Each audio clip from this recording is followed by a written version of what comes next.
نحمده ونصلي على رسوله الكريم أما بعد فأعوذ بالله من الشيطان الرجيم بسم الله الرحمن الرحيم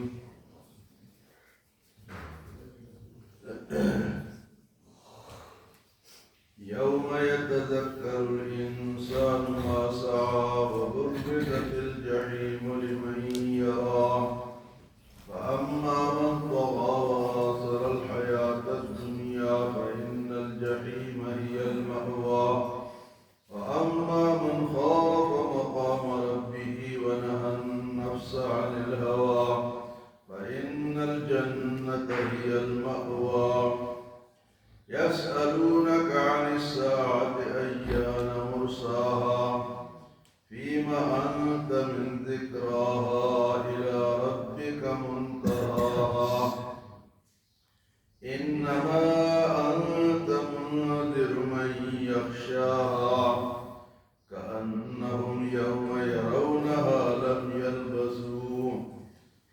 يلبسوا إلا عشية أو ضحاها.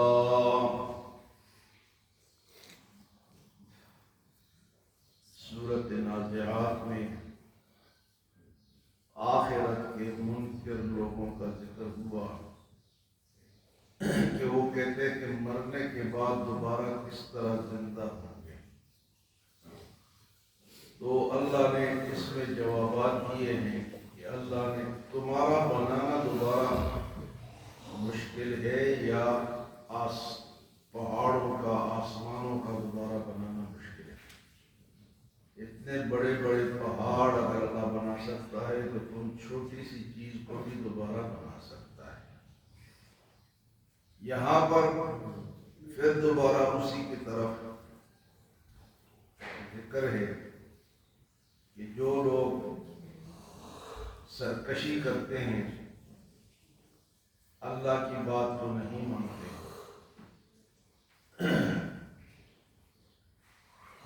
فرمایا کہ فَأَمَّا مَنْ طَغَى وَآثَرَ الْحَيَاةَ الدُّنْيَا، وہ جو لوگ سرکشی کرتے ہیں اور دنیا کی زندگی کو ترجیح دیتے ہیں. انسان کو اللہ پاک نے بنایا ہے تو اس کو اللہ نے عقل کی وجہ سے یہ مکلف پابند ہے. اب جو پاگل شخص ہے جس کو عقل نہیں ہے وہ پابند نہیں ہے. اسی طرح جانوروں میں عقل نہیں ہے تو وہ پابند نہیں ہے. چھوٹے بچوں میں عقل مکمل نہیں ہے تو وہ پابند نہیں ہے. لیکن ایک انسان جیتا جاگتا انسان ہے، اس کو اللہ نے عقل دی ہے اور عقل کی وجہ سے یہ مکلف ہے، یہ پابند ہے. اگر یہ عقل کو استعمال نہیں کرتا تو خواہشات میں چلتا ہے، نفس کی بات مانتا ہے. عقل بعض دفعہ عقل کی بات چھوڑ دیتی ہے. جہاں عقل ختم ہوتی ہے وہاں پھر اللہ کے نبی آتے ہیں، وحی آتی ہے، وہ پھر سمجھاتے ہیں کہ تمہارے اندر یہ غلطی، عقل میں یہ کمی ہے یا عقل یہاں استعمال پورا نہیں ہوا. تو عقل جب اللہ نے دیے تو پھر اس کو پابندی بنایا. فرمایا فَأَمَّا مَنْ طَغَى، جس نے سرکشی کی، عقل کو استعمال ہی نہیں کیا، دنیا کو ترجیح دی. وَآثَرَ الْحَيَاةَ الدُّنْيَا، دنیا ہی دنیا.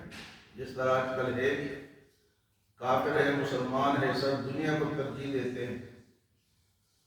وَآثَرَ الْحَيَاةَ الدُّنْيَا، جنہوں نے دنیا کو ترجیح دی. فرمایا فَإِنَّ الْجَحِيمَ هِيَ الْمَأْوَىٰ، ان کا ٹھکانہ پھر جہنم ہو. اور اس کے مقابلے میں وَأَمَّا مَنْ خَافَ مَقَامَ رَبِّهِ وَنَهَى النَّفْسَ عَنِ الْهَوَىٰ، وہ جو اللہ کے سامنے کھڑا ہونے سے ڈرا کہ بھئی ہم نے اللہ کے سامنے جانا ہے اور سوال و جواب ہونا ہے، اس جگہ سے اللہ کے سامنے کھڑا ہونے سے ڈرا. وَأَمَّا مَنْ خَافَ مَقَامَ رَبِّهِ وَنَهَى النَّفْسَ عَنِ الْهَوَىٰ، اور اپنے نفس کو خواہشات سے بچایا. خواہش کسے کہتے ہیں کہ بس آرام ہو، مال بود ہو، لیٹے رہیں بیٹھے رہیں جب آرام ملے اور میری خواہش پوری ہو۔ آج دنیا جتنی بھی خواہشات کرتی ہے، ایک جگہ اللہ پاک فرماتے ہیں افرأیت من اتخذ الہہ ہوا، کیا اس شخص کو دیکھا ہے جس نے خواہش کو خدا بنا لیا؟ خواہش نے کہا نماز نہ پڑھو، نہیں پڑھتا۔ خواہش نے کہا بس حرام کھاؤ، حرام کھاتا ہے۔ خواہش نے کہا کہ اللہ کو نہ مانو، نہیں مانتا۔ خواہش بھی فرمایا خواہش کو خدا کا درجہ دیا۔ خدا تو خدا ہے، بات تو اس کی ماننی ہے، لیکن یہ انسان کیا کرتا ہے؟ یہ اپنے خواہش کی بات مانتا ہے، جو بھی اس کے خواہش میں ہے وہ کر ڈالتا۔ فرمایا کہ وَأَمَّا مَنْ خَافَ مَقَامَ رَبِّهِ وَنَهَى النَّفْسَ عَنِ الْهَوَىٰ، وہ لوگ جو کہ اللہ کے سامنے کھڑا ہونے سے ڈرے اور اپنے نفس کو خواہشات سے بچائے، وَنَهَى النَّفْسَ عَنِ الْهَوَىٰ، فرمایا فَإِنَّ الْجَنَّةَ هِيَ الْمَأْوَىٰ، ان کا ٹھکانہ تو جنت ہے، ان کا ٹھکانہ جنت ہے۔ پھر قیامت کا سوال کرتے ہیں اب سے، یسألونک عن الساعة أیان مرساہا، میرے نبی یہ آپ سے پوچھتے ہیں کہ قیامت کب قائم ہوگی۔ یسألونک عن الساعة أیان مرساہا، تو آپ فرما دیں فیم انت من ذکراہا، آپ کا اس کے ذکر سے کیا لینا دینا؟ یعنی حضور کا یہ کام نہیں کہ وہ قیامت کا دن بتائے کہ فلاں دن آئے گا۔ نشانیاں اللہ کے حکم سے آپ نے بتائی ہیں، لیکن ایگزیکٹ ٹائم، عین ٹائم جو ہے وہ کسی نبی نے آج تک نہیں بتایا۔ اسی طرح حضور صلی اللہ علیہ وسلم کے اللہ پاک نے فرمایا فیم انت من ذکراہا، آپ کو اس کے ذکر سے کیا لینا دینا ہے۔ الی ربک منتہاہا، اس کی انتہا تو اللہ کے طرف ہے، اللہ کو پتہ ہے یہ قیامت نے کب آنا ہے۔ آپ فرمائے کہ انما انت منذر من یخشاہا،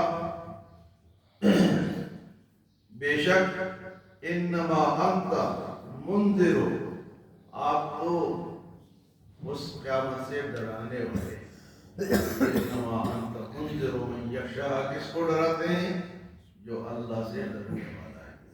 آپ کا یہ کام ہے کہ بھئی قیامت نے آنا ہے، یہ نہیں کہ قیامت کس دن آئے گی، وہ دن آپ کو بھی معلوم نہیں۔ فرمائے انما انت منذر من یخشاہا، وہ جو اللہ سے ڈرا آپ اس کو ڈرانے والے ہیں، آپ اس تک اللہ کا پیغام پہنچانے والے ہیں۔ اور جب قائم ہو جائے گی، قیامت کے دن آ جائے گا، كأنهم يوم يرونها لم يلبسوا إلا عشية أو ضحاها، اور جب اس کو اپنی آنکھوں سے دیکھیں گے، كأنهم يوم يرونها، جس دن اس کو دیکھیں گے، لم يلبسوا إلا عشية أو ضحاها، تو اس دن کہیں گے ہم تو ایک دوپہر رہے ہیں یا ایک شام دنیا میں رہے ہیں۔ یعنی یہ ساری زندگی پھر کیا نظر آئے گی؟ ایک دوپہر کا وقت یا ایک شام کا وقت۔ اس وقت پہ یہ دنیا اتنی نظر آئے گی، 60-70 سال زندگی ایک لمحہ نظر آئے گا۔ كأنهم يوم يرونها لم يلبسوا إلا عشية أو ضحاها، یا وہ دوپہر کا وقت ہوگا یا شام کا ایک لمحہ۔ اتنا اس دنیا کو خیال کریں گے ہم سب۔ تو آج کے آیات میں اللہ پاک نے فرمایا فَأَمَّا مَنْ طَغَىٰ، وہ جس نے سرکشی کی، وَآثَرَ الْحَيَاةَ الدُّنْيَا، دنیا ہی کو ترجیح دیتا رہا، فَإِنَّ الْجَحِيمَ هِيَ الْمَأْوَىٰ، ان کا ٹھکانہ تو جہنم ہے۔ وَأَمَّا مَنْ خَافَ مَقَامَ رَبِّهِ وَنَهَى النَّفْسَ عَنِ الْهَوَىٰ، اور وہ جو اللہ کے سامنے کھڑا ہونے سے ڈرا اور اپنے نفس کو خواہشات سے بچایا۔ فَإِنَّ الْجَنَّةَ هِيَ الْمَأْوَىٰ، دو گروہ ہیں، ایک جہنم والا بھی بتا دیا اور جنت والا بھی بتا دیا۔ فرمایا کہ اس کا ٹھکانہ جو ہے وہ جنت ہے۔ يَسْأَلُونَكَ عَنِ السَّاعَةِ أَيَّانَ مُرْسَاهَا، یہ پوچھتے ہیں آپ سے، سوال کرتے ہیں کہ قیامت کب قائم ہوگی۔ فِيمَ أَنْتَ مِنْ ذِكْرَىٰ، اس کے ذکر سے یا اس کے بتانے سے آپ نے کچھ نہیں بتانا، ان آپ کو پتہ ہے۔ الی ربک منتہا، اس خبر کی انتہا جو ہے وہ اللہ کے پاس ہے۔ انما انت منذر من یخشا، اور آپ تو اس کو ڈرانے والے ہیں جو اللہ سے ڈرنے والا ہے۔ کأنہم یوم یرونہا لم یلبثوا، اور جس دن اس قیامت کو دیکھیں گے تو کیا کہیں گے؟ الا عشیۃ او ضحاہا، ہم تو دنیا میں ایک دوپہر یا ایک شام کے پہر رہے ہیں، اتنی ہماری زندگی تھی دنیا میں، حالانکہ 60-70 سال گزار چکا ہے، لیکن وہاں پھر کیا کہے گا کہ ایک لمحہ ہم رہ کر رہے ہیں۔ تو دنیا کی زندگی یہ فالتو نہیں ہے، فضول نہیں ہے، اللہ نے ایک مقصد کے لیے ہمیں اس دنیا میں بھیجا ہے۔ فرمایا کہ